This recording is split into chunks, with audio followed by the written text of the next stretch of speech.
Hello, my name is Lucas, this is A Bit of Lit, and I am here to talk to you about Violeta by Isabel Allende. And she is from Chile. She was born in Peru, she's American now, and a very famous author. I probably don't really need to introduce her at all, but this was my very first novel by her. She is also related to the former president of Chile, who was killed when the military overthrew the government and installed Pinochet as dictator until 89 or 90 or 91, something like that. You know, when all the dictatorships were falling, where America was involved in some way.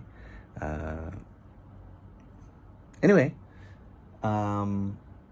this is a pretty good novel, covering 100 years from 1920 to 2020, meaning this woman's life, Violeta, is bookended by two different pandemics: the Spanish flu at the beginning of her life and COVID-19, coronavirus 2020, coronavirus 2019.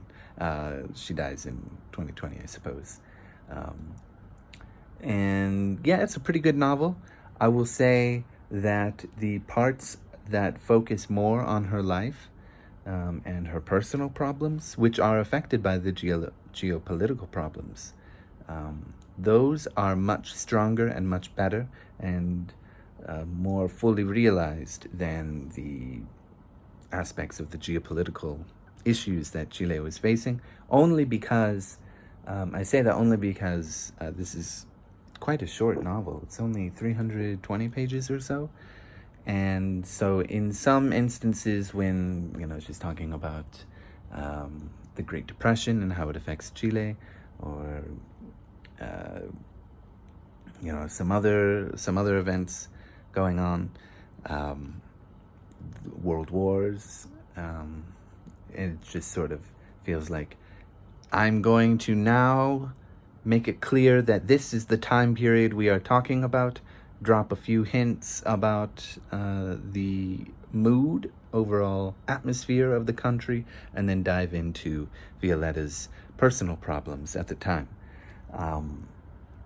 That's just kind of how it feels, and it just feels like those could have had a little more time given to them to make it feel more fulfilling, I suppose. But we see all the kinds of struggles that women faced and face to this day, I suppose, in Chile, being a very patriarchal, classist society. Violeta is from a wealthy family. Her father was a hardcore capitalist, willing to step on and crush anybody in his path until he inevitably took his own life because of the Great Depression wiping out everything he had stolen, essentially. Worked hard for, I suppose, is another way to say it. She manages, through wit and intuition with her family, to make something of themselves after they exile out of the city because her father had made so many enemies. Her family had made so many enemies because of her father, and nobody would listen to her older brother and this kind of thing. She managed to find a way to make good money, building properties, taking care of properties, and so on and so forth. And basically she stays rich, except for that little blip in her life, faced with some serious problems.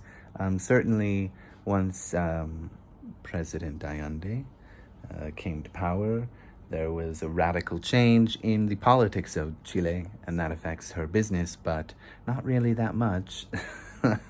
because she just changes the color of paint and a few of the materials, and manages to get the private contracts with the government, and has to pay a little bit more to appease the unions. But never worries for money. Anyway, yeah, she goes through all kinds of trouble. She gets married to a young German man who has some, well, all the Germans have some Nazi affiliations. And eventually, during her marriage, she does love him, but isn't very excited by him. She meets another man, whose first name I'm forgetting, but it's Bravo, something Bravo. And she's just really passionate about him. She gets pregnant by him twice. He really does not like that.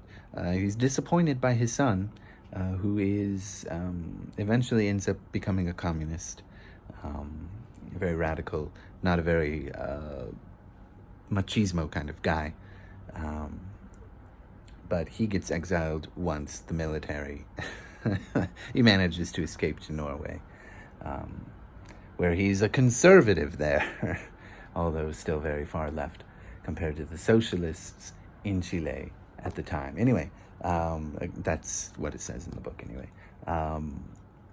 But the father really loves the daughter,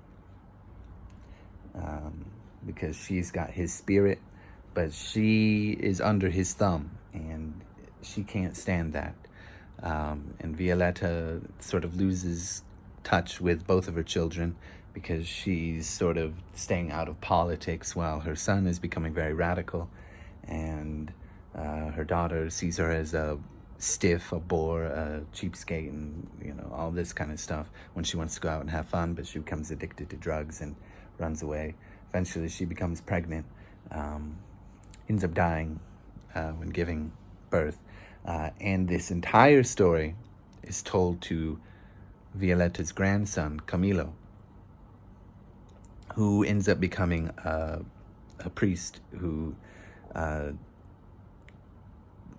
tries to share the word of God, but eventually gives that up when he goes to Africa. I believe it's the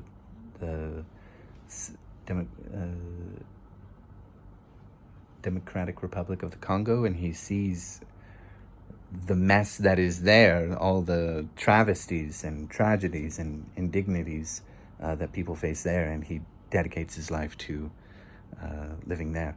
But she's been writing at the end of her life about this, especially because now that it's there's a lockdown in 2020, she can't go anywhere, and she broke her hip the year before when she fell down some stairs. So she's writing that. That is the exigence of this story. She faces all kinds of indignities of her own as a woman, in a very patriarchal society and this kind of thing. But it's very heartfelt. I think I was not totally sold on the first half of the book, but I pushed through, and the second half of the book is, I would say, very good, and definitely worth it. We definitely get a lot more meat on the sort of geopolitical problems that Chile was facing, also that Violeta was facing in her personal life, and we can see all the different ways that women had to struggle to survive, although, again, Violeta never really that worried, because she's always been rich, except the brief amount of time she wasn't, when she was still young.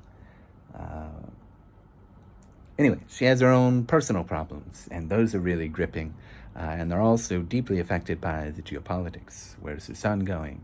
Well, what's Camilo doing with his life, and how is he handling it, and when am I going to see him again? I guess I won't, because of lockdown, and I won't see my son, but anyway, on and on and on. I basically told you all the things that you would need to know about the book, but I will leave the small special details that make this book worth reading for you to find when you read this book. I recommend it.